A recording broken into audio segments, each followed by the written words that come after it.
Hi, ഞാനേ ഒരു കാര്യം കാണിച്ചു തരാവേ. രാവിലെ നടക്കാൻ പോയപ്പോഴേ ഞാനിവിടെ രാവിലെ നടക്കാൻ പോയപ്പോൾ ഒരു സാധനം കിട്ടി. എന്താണെന്നറിയാമോ? കൂട്, വലിയൊരു കൂട് കേട്ടോ.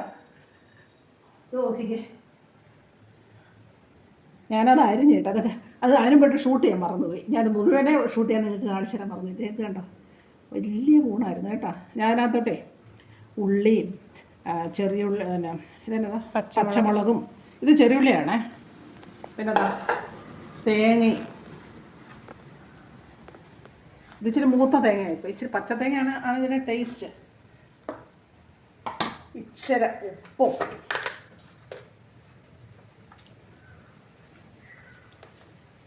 ഇത് നമ്മുടെ നാട്ടിലൊക്കെ പറയും ഉപ്പ് കൂടെന്ന് പറയും. സാധാരണ ഇത് മഴയൊക്കെ പെയ്യുമ്പോഴാണ് ഇതിനകത്ത് ഇത് പിടിക്കുന്ന കണ്ടിട്ടുള്ളത്. പക്ഷെ ഇപ്പം എങ്ങനെയാണെന്ന് എനിക്കറിയില്ല, പിടിച്ചിരിക്കുന്നു. ഞങ്ങൾ നടക്കാൻ പോയെടുത്ത്. ഇനി എന്താ വേണ്ട, ഒരു സ്വല്പം മഞ്ഞൾപ്പൊടി. മഞ്ഞൾപ്പൊടി എന്തിനാണ് ഇടുന്നത് അറിയാമോ? പണ്ട് അമ്മച്ചിയൊക്കെ പറഞ്ഞത് ഇത് വിഷാംശത്തിൻ്റെ വല്ലതും ഉണ്ടെങ്കിൽ ഇച്ചിരി മഞ്ഞൾ ഇട്ട് കഴിഞ്ഞാൽ ഈ വിഷാംശം പോലെയൊക്കെ ഉള്ളതിനെ അബ്സോർവ് ചെയ്യും എന്നാണ് പറഞ്ഞേക്കുന്നത്. ശരിയാണോ എനിക്കറിഞ്ഞൂടാ. എന്താണെങ്കിലും നമ്മൾ അങ്ങനെ ഇടാറുണ്ട്. എന്താണെങ്കിലും അടിപൊളി ടേസ്റ്റാണ് കേട്ടോ. എന്നിട്ട് ഇതിനെ ഇങ്ങനെ ഒന്ന് ഇളക്കി വെക്കുക അല്ല. ഇനി 2 മിനിറ്റ് ഇങ്ങനെ ഇരിക്കട്ടെ. എന്നിട്ടേ കടു വറുത്തിട്ട് ഇത് അടപ്പിലോട്ടാണ് ഇടുക. നന്നായിട്ട് ആവി വരും. ഇളക്കി വെക്കുക. സൂപ്പർ ടേസ്റ്റാണ്. ഇഞ്ചി ഉണ്ട്, ഒരു ഇച്ചിരി ഇഞ്ചി കൂടി ഇടാം. അതിന് പറഞ്ഞാൽ ഒരു കാര്യം, ഇച്ചിരി ചുക്ക് പൊടി, സ്വല്പം ചുക്ക് പൊടി ഇടാം. ഇപ്പോഴാണ് കൊടുത്തേ.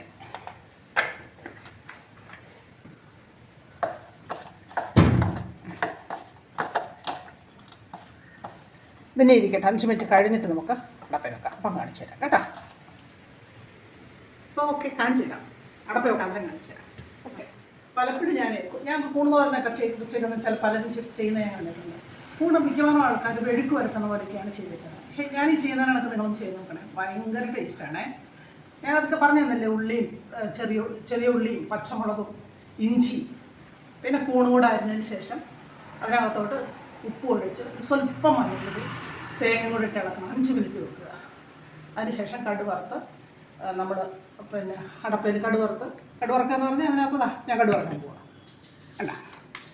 എണ്ണ ചൂടായി അതിനകത്തോട്ട് എണ്ണ ഒഴിച്ചതിന് ശേഷം കടുവിട്ട് തന്നെ കടുപ്പം എന്താ പൊട്ടാത്തതെന്ന് അറിയാമോ? ഞാൻ തീ കുറച്ച് വെച്ചിരുന്നതാണ് നിങ്ങളോട് സംസാരിക്കാൻ വേണ്ടി.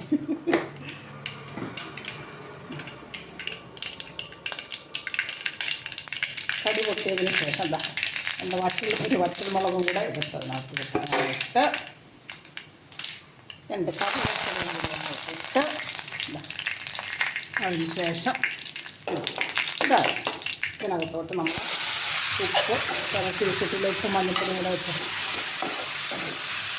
ഇതിപ്പോൾ ഇച്ചിരി 5 മിനിറ്റ് കൂടിപ്പോയി. 5 മിനിറ്റ് പോലും വേണം, 2 മിനിറ്റൊക്കെ മതി. 2-3 മിനിറ്റ് കേട്ടോ.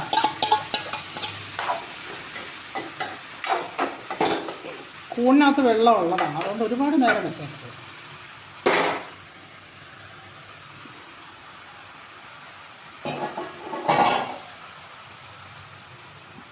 ഇതിപ്പോൾ നമ്മളിങ്ങനെ ഇളക്കിയല്ലോ കണ്ടോ, എല്ലാം ഇങ്ങനെ ഇളക്കി.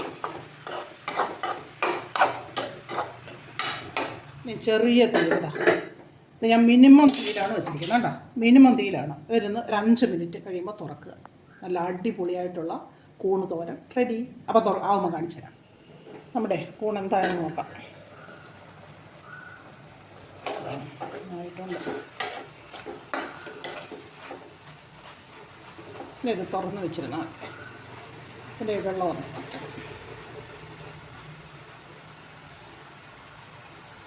അപ്പം കൊണ്ട് നോക്കട്ടെ.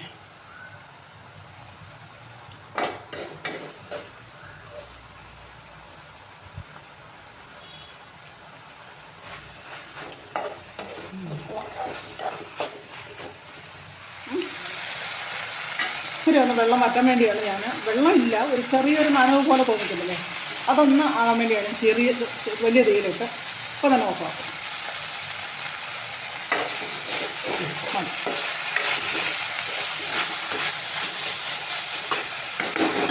ടേസ്റ്റി, ഹെൽത്തിയാണ്. അടിപൊളി ഉൾപ്പെടുത്തുന്നത് ഏറ്റവും നല്ലതാണ്. ഈ മാംസമൊന്നും കഴിക്കാത്ത ആൾക്കാർക്ക് കൂണ് പ്രിസ്ക്രൈബ് ചെയ്യാറുണ്ട് ഡോക്ടേഴ്സ്. അടിപൊളിയാണ്. അപ്പം okay tata, bye bye. Video ഇഷ്ടപ്പെട്ടാൽ ലൈക്ക് ചെയ്യാനും ഷെയർ ചെയ്യാനും സബ്സ്ക്രൈബ് ചെയ്യാനും ലൈക്ക് ചെയ്യാനും കമൻറ്റ് ചെയ്യാനും മറക്കല്ലേ മക്കളുമാരെ. Tata, bye bye. ഓക്കെ.